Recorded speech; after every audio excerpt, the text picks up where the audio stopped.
Vitov Haverin, mais uma vez, uma boa noite para você. Vamos fazer a leitura da nossa sexta e penúltima parte dessa Parashá Shavua de Shoftim, Juízes, tá? Não vamos nos demorar muito aqui, tá bom? É uma porção também um pouquinho comprida, ela tem um assunto aqui, foco para nós tratarmos também, tá? Então não vamos nos demorar. Vamos fazer a leitura aqui do versículo 14, ainda estamos no capítulo 19, tá? Livro de Deuteronômio, capítulo 19, versículo 14, tá? Diz assim: Lotasig gevul reachá, ou seja, não removerás o limite, que foi o que? O limite reachá de teu vizinho. Ashe gavlu rishonim benahalaterra ashetinhal baaretz, ou seja, né? Que delimitaram delimitaram esse limite. O teu vizinho, ele delimitou um limite, tá? Ou seja, Gavlu Rishonim, dos primeiros, os anteriores, eles colocaram um limite na divisão da terra. Benahalaterra, né? Ou seja, na tua herança. Que tua herança? Essa herança que você está herdando agora. Ashetil halba aretz, que herdarás na terra. Asher Hashem Elohecha, que Deus, o teu Deus, noten lecha lerashta, ou seja, que o teu Deus está dando para você, dando para ti. Então esse primeiro passuco, ele é bem objetivo, também como eu disse, né? Ele fala para você não tirar o limite que foi estabelecido anteriormente, tá? Pelos colonizadores. Isso aqui é o futuro, ou seja, Deus falou, tem um limite, eu dividi a terra em tal partes, tá? Vocês que vão herdar depois, futuramente, aqueles que estarem, eles não podem remover essa marcação do limite da herança do teu vizinho, tá? Olha que interessante. Rashi, ele traz um comentário aqui extensivo, porém eu vou resumir um pouquinho aqui só para nós entendermos essa questão. Diz assim, né?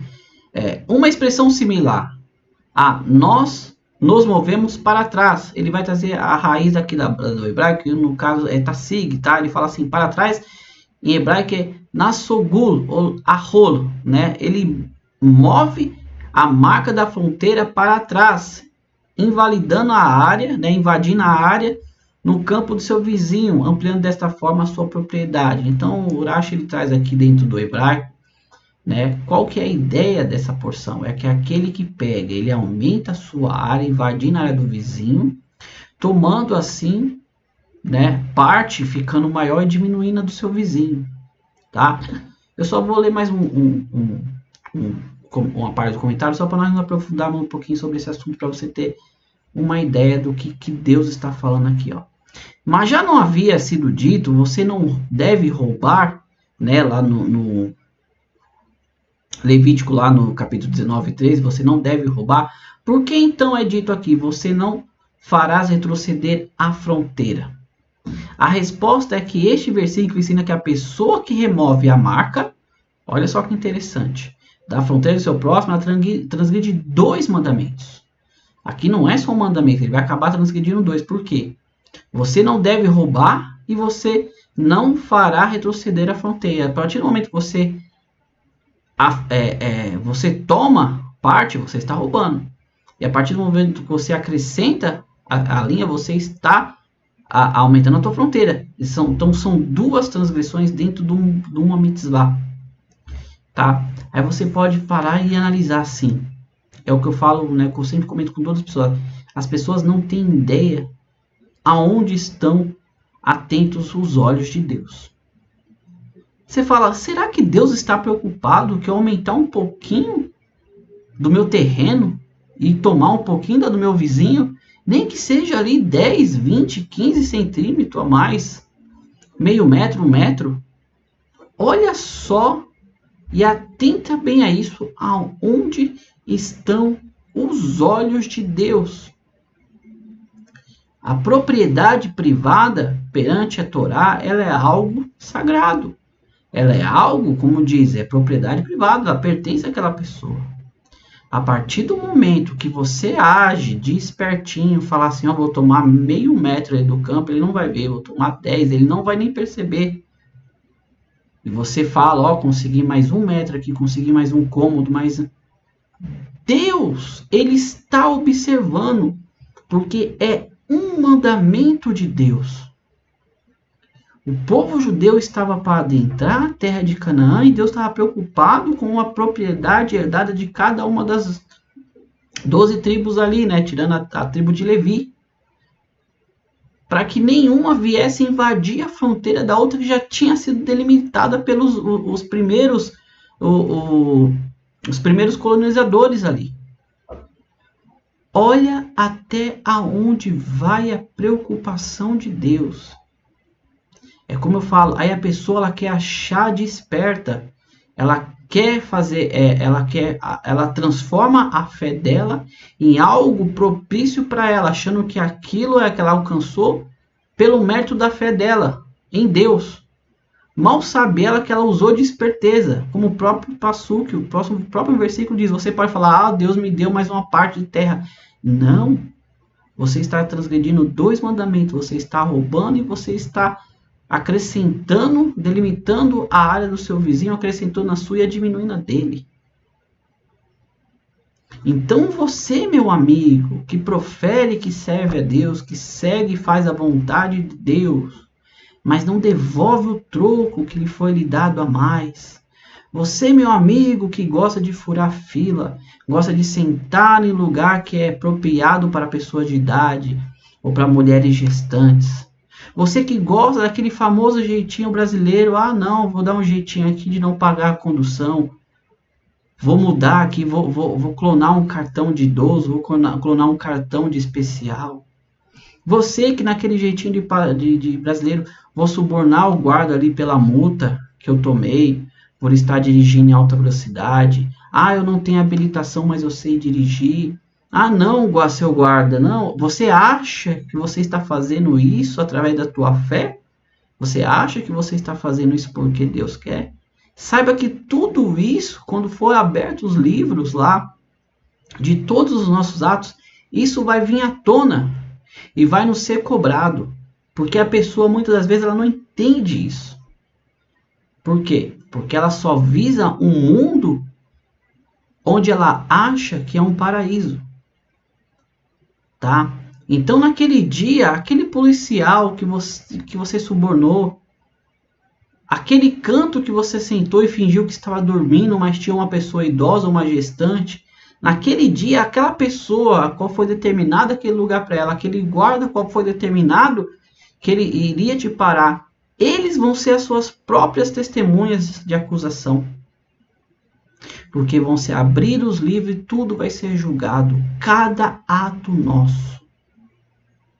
Mauri, o que você está dizendo não sou eu. A própria Bíblia, o próprio Velho Testamento, como você gosta de chamar, a Torá Sagrada de Deus, não quer que você tome 10, 5, ou seja, 1 centímetro de uma terra que não é tua, de uma posse que não é tua, que você não invalide, que você não tome acrescentando a sua e diminuindo a do seu vizinho.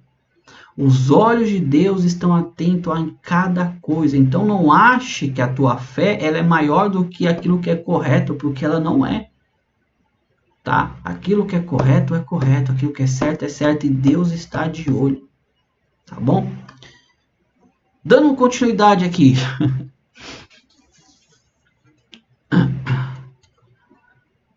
Uma testemunha não pode incriminar outra pessoa por qualquer pecado ou por qualquer tipo de falha. Uma alegação deverá ser confirmada pelo depoimento verbal de 2 testemunhas ou de 3 testemunhas. Nós já falamos sobre isso, mas é importante aqui novamente nós fazemos recapitular um pouquinho.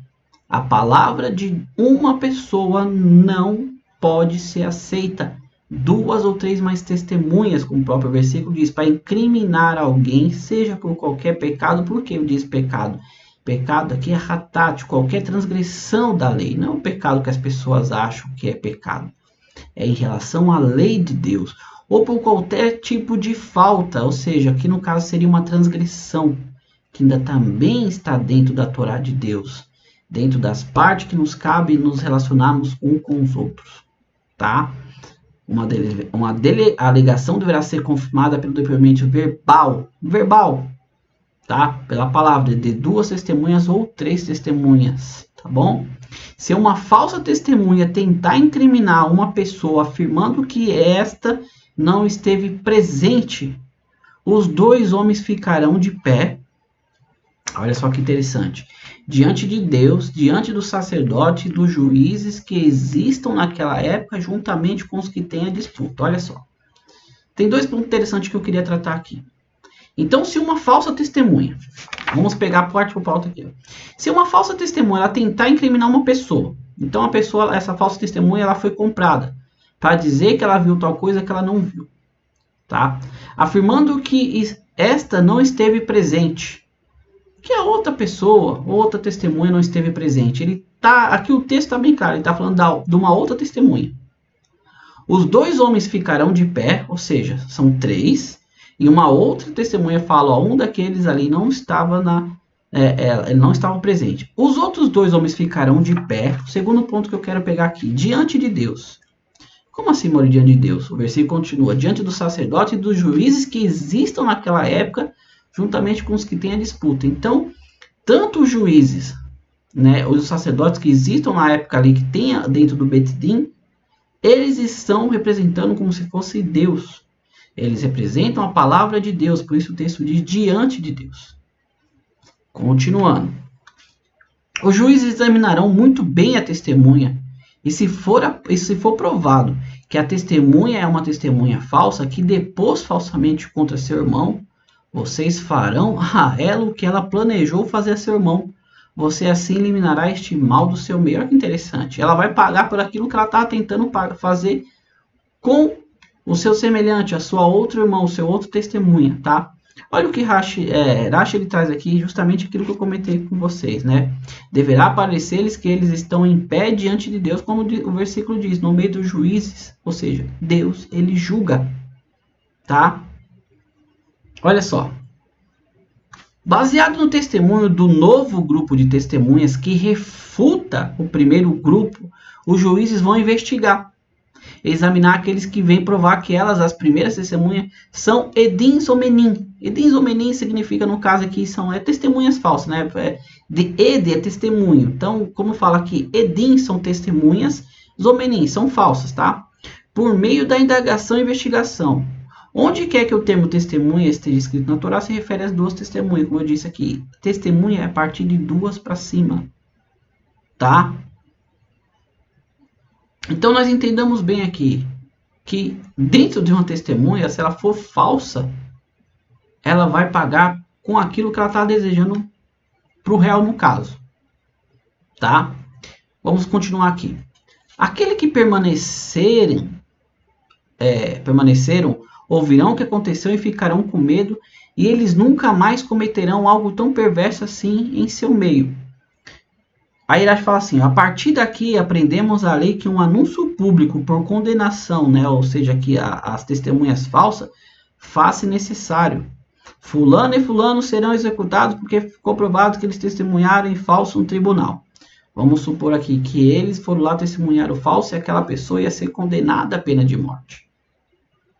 Quando descobriu que essa testemunha ela era falsa, ela vai pagar por aquilo que o réu iria ser condenado. No caso aqui, pena de morte, tá? Ou seja, o fulano serão executados porque ficou provado que eles testemunharam em falso tribunal, tá? Então daqui a Torá, os sábios entenderam que tem que ter um julgamento e tem que ser feito à vista de todos, para que todos temam, falam, tá vendo o que acontece quando você conta mentira, quando você testemunha falsamente?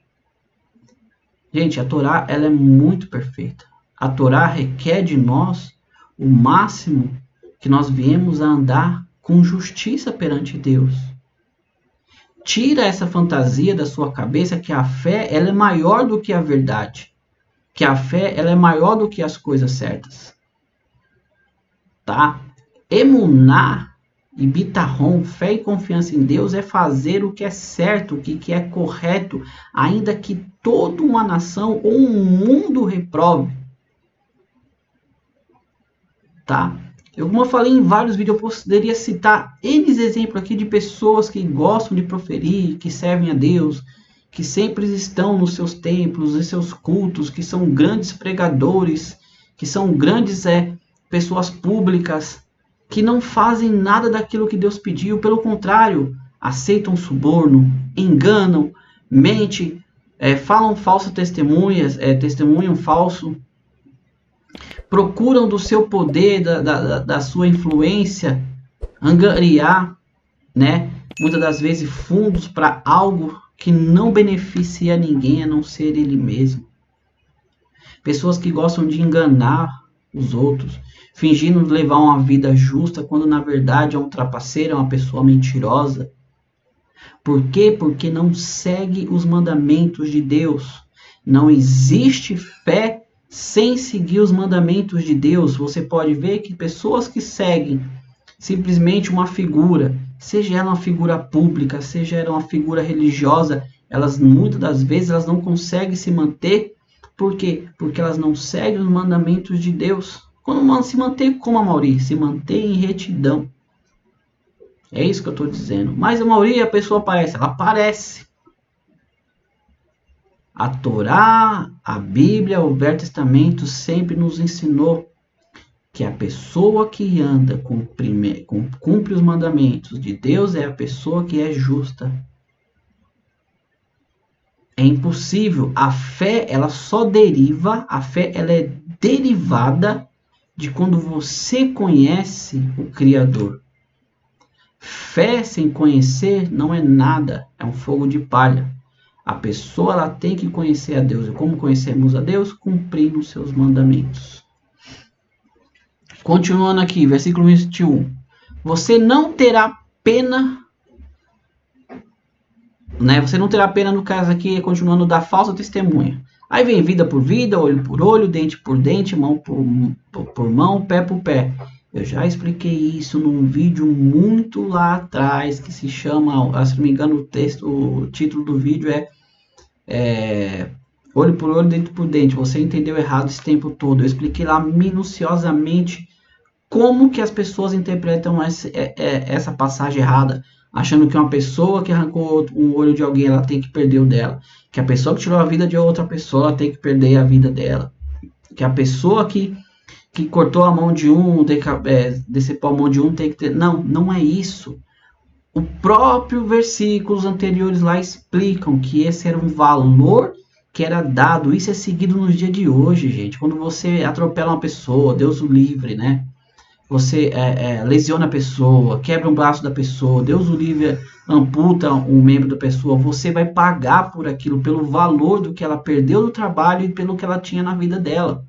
Isso é interpretação do texto, não é nada disso, não tem quer dizer que se uma pessoa, olha só que interessante, uma pessoa soltou um arco, ela está numa competição, vamos pegar aí as famosas Olimpíadas, tem lá o lançamento de arco, a pessoa lançou o arco, pegou, arrancou um olho da outra pessoa, ou a pessoa está brincando com estilingue sem querer, foi derrubar um cacho sei lá, de banana, o que seja que for com estilingue, e voou e bateu no olho da pessoa. A pessoa vai ter que fazer a mesma com ela? Gente, é uma interpretação simples do texto. Você vai pagar pelo aquele dano, não com a tua vida ou com o teu olho. Porque, olha, entendam bem, pessoal, o que a pessoa ganha com isso? Se ela ficou cega, o que ela vai ganhar com você ficando cego? Ela recebe sim, ela ganha a partir do momento que, conforme ela perder um olho, aquela pessoa que fez isso venha e sustente ela, venha e pague pelo aquele dano. A interpretação do texto é simples. Continuando aqui. Capítulo 20, versículo 1. Se você sair para a guerra contra seu inimigo e vir um cavalo e uma carruagem e um povo mais numeroso do que você, não o tema, pois Hashem, seu Deus, está com você, quem tirou você da terra do Egito. Então, quando vocês se aproximarem da batalha, o sacerdote se aproximará e falará ao povo. Ele dirá: Shema de Israel, ouve Israel. Hoje vocês estão se aproximando da batalha contra os seus inimigos. Não deixe que seus corações se enfraqueçam. Não tenham medo, não se desespere e não fiquem atemorizados. Então, pode parecer muitas das vezes que o inimigo, que a situação, ela é maior do que você, que está totalmente fora de cogitação que você possa se sair vitorioso daquela situação. Mas tenha isso em mente, Shemar Israel, ouve Israel, o teu Deus, o Deus que tirou você da terra do Egito. Deus é quem toma todas as nossas batalhas das mãos dele. Tá? Lembramos de Davi e Golias. Olha só que interessante, Golias foi ali um dos reis dos filisteus, e foi contra Israel. Todo o exército estava com medo, inclusive Shaul. Porém, um menino que tinha fé em Deus, que tinha confiança em Hashem, que era um homem segundo o coração de Deus, que amava, os salmos estão cheios dele falando, ó, como amo a tua lei, saúde é para os meus ossos, que andava nos preceitos de Deus, foi com uma pedra em uma funda e atingiu aquele gigante e derrubou. É Deus quem luta por nós, é Deus que nos capacita para passar pelas situações. Tá? Então, muitas vezes parece que a situação ela é totalmente insolucionável. Aquele que criou tal situação é aquele mesmo que tem a solução para aquilo. Basta nós confiarmos e fazermos a vontade de Deus, porque está tudo na sua mão. Não se desesperem e não fiquem atemorizados, pois Hashem, seu Deus, irá com vocês para a luta, para lutar contra seus inimigos por vocês e para salvar vocês. É o que eu disse, é Deus que vai. É Deus que está juntamente contigo nessa guerra. Tá? Então os oficiais falarão ao povo dizendo: existe algum homem que tenha construído uma casa nova e não a tenha inaugurado? Que ele volte para sua casa, pois caso morra na guerra, outro homem inaugurará. Existe algum homem que plantou um vinhedo e ainda não o deixou pronto para ser redimido? Que ele volte para sua casa, pois caso morra na guerra, outro homem o preparará para ser redimido. Existe algum homem que noivou com uma mulher e ainda não a desposou? Que ele volte para sua casa, pois caso morra na guerra, outro homem a tomará. Olha que interessante. A Torá vem aqui e traz vários exemplos de que antes de ir para uma guerra, a pessoa que construiu uma casa, ele tem que estar nessa casa, ele tem que inaugurar essa casa. A pessoa que tem uma vinha, tá? Esses são exemplos daquela época. E ainda ele só plantou, não chegou a redimi-la, não colheu, ele não deve ir para a guerra. Se um homem casou, ele noivou com uma pessoa, mas ainda não desposou, não teve ali, né, o ato para consumar o casamento, ele não pode ir para a guerra. Assim como comecei aqui com vocês falando dos mínimos detalhes das preocupações de Deus para as nossas vidas, olha a preocupação de Deus em relação a esses 3 assuntos interessantes. O primeiro é em relação a uma casa, uma construção, uma família. O segundo é em relação a um trabalho, que é aquele que planta e que deve colher. E o último é aquele a relação entre um homem e uma mulher, o consagrado é essa relação. São 3 pontos da vida interessante do ser humano: a casa, o trabalho e a família. Nunca devem ser maior que a tua vida. Por quê? Porque a própria guerra que é mencionada aqui no texto, ela não deve, ou seja, a pessoa que ainda não chegou ali a inaugurar sua casa. Olha só a preocupação de Deus. O que a pessoa, olha só, se a pessoa ela morre numa guerra, até se então as pessoas entendem que se morreu, acabou. Qual a preocupação de Deus com a morte de uma pessoa se ele construiu e não inaugurou? Como? Daqui você entende que após vida, né, após morte, ainda se tem aquela coisa de você olhar e observar. Isso aqui já é um outro assunto, eu não queria adentrar isso aqui, tá? Um assunto mais profundo, cabalístico, vai entrando na questão do Zohar, tá? Vai em várias questões em relação à morte dentro do judaísmo. Tem vários detalhes aqui. Então, perante Deus, mesmo que a pessoa morra e ele não tenha inaugurado uma casa, aquilo ali para Deus é agonizante. Vamos dizer assim, para a pessoa, não para Deus. Para Deus é ruim porque ele não viu que aquela pessoa que trabalhou tanto para construir aquela casa, ele não pôde nem inaugurá-la. E que uma outra pessoa, um outro homem vai inaugurá-lo. Eu nem vou falar aqui da questão da esposa, da noiva. Olha só aonde está estão os olhos, onde estão a atenção, onde estão atentos à vontade de Deus na nossa vida. É muito profundo, gente. Quando nós começamos a ler a Torá dentro do seu sentido literal, quando você realmente para prestar atenção e ver o que realmente Deus quer para mim, para a sua, para a nossa vida, você para com toda essa ideia de ficar pensando que as coisas fazem segundo a tua vontade. Você entende que Deus quer o melhor para você. Que Deus quer que você faça, que você construa, que você inaugure, que você trabalhe, você colhe, que você estabeleça uma família. Isso é muito profundo, meus amigos. Tá? Então daqui você entende que mesmo a pessoa que ela noivou, não pôde ter tempo de desposar, foi para uma guerra e morreu, aquilo pode ser algo amargurante para aquela alma. Esse é um outro assunto, deixamos para os próximos vídeos, tá? Os oficiais falarão mais ao povo e dirão: existe algum homem que é medroso ou é fraco de coração, que ele volte para casa para que não faça o coração de seus irmãos derreter com o seu coração. Então, quando os oficiais terminarem de falar ao povo, eles designarão oficiais disciplinares para as tropas na frente do povo. Esse foi o nosso último passo aqui da nossa sexta e penúltima parte da Parashá. Só para nós encerrarmos aqui, meus amigos. Olha só, Deus preocupado com, muitas vezes, é como diz assim, mais vale um covarde vivo do que um valente morto. O que adianta para Deus? O que adianta para uma geração? O que adianta para alguém, uma pessoa que era valente morta?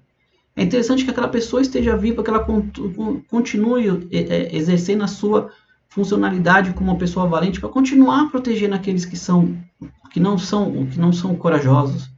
Olha até onde a Torá vai, pessoal. Olha onde tem a preocupação, mais uma vez, a preocupação de Deus vai aqui. Deus é preocupado porque nem todos são valentes, nem todos estão dispostos a ir para uma guerra. Quando ele vê aquela arma na sua frente, quando no caso aqui é a espada, ele vai tremer, vai ficar com medo. E os corações dos seus pais, dos seus familiares, aquelas pessoas que conhecem ele no seu íntimo, sabem que ele não é apto a isso, vão ficar também ali derretidos temorizante pela vida daquela pessoa, seja de um filho, de um irmão, de um parente que for. Olha só aonde estão atentos Deus, os olhos de Deus, nas coisas que muitas vezes parecem fúteis, que nós não percebemos, deixamos passar batido. Toda a preocupação de Deus são em detalhes e mínimas coisas, porque é o que faz toda a diferença, é um detalhe. Você já parou para perceber que uma simples porca numa roda deixa o carro tremendo? Que uma simples pedra num trilho pode descarrilhar um trem inteiro? São pequenas coisas, pessoal, que fazem com que a gente desvie de seguir os caminhos de Deus. Um simples troco, como eu disse, não devolvido. Uma simples multa que você vai lá e dá um jeito de pagar para não receber. Uma simples fila que você fura. Um simples lugar que você senta e finge estar dormindo, mas que não é um lugar seu, é de propriedade de uma pessoa idosa, de uma gestante. Uma simples mentirinha que você conta para se safar de algo. Tudo isso vai ser aberto os livros e vão ser mostrados. Como diz vários textos na Torá, pedras, a lua, os céus, Deus vai tomar como testemunha, porque sempre estiveram vendo. Tudo aquilo que você fez de errado, que tinha uma testemunha, e essa testemunha, como nós falamos aqui, não precisa ser um ser humano, pode ser os céus, como Deus fala, pode ser a terra, como está debaixo dos seus pés, pode ser um muro que está à tua volta, vai testemunhar contra você. Isso é muito profundo, meus amigos, tá? Mais uma vez eu quero agradecer por você que nos acompanhou aqui, desde já, que nos acompanha há mais de um ano, a você que é novo nesse canal, que está gostando desses ensinamentos da Torá aqui dentro da sua veracidade, dentro daquilo que é a verdade de Deus, se inscreva, deixa um like, compartilhe esse conteúdo, nos ajuda a crescer, a divulgar mais, que esse vídeo tenha mais alcance, que mais pessoas possam entender qual é a verdadeira vontade de Deus. Tá, meus amigos, e que Mashiach se revele ainda hoje, para que o terceiro templo seja construído, o serviço a Deus possa voltar a Jerusalém e nós também possamos estar lá. Que seja assim. Amém, ve amém. No demais, meus amigos, Todarabá, muito obrigado. Bekol Tov, tudo de bom. Atzlahá, sucesso em tudo que você fizer e você colocar a sua mão. E Parnassá, vindo da parte de Deus, o sustento que vem de Deus seja sobre a tua vida, a nossa vida, de todos nós, tá? Hoje e para sempre. Amigos, se Deus quiser, amanhã estaremos aqui com a 7ª e última parte dessa Parashá Shavua de Shofitim. Amigos, fiquem com Deus, nos vemos no próximo vídeo, se assim Deus quiser, tá? Todarabá e Lehitraut. Até mais. Tchau, tchau.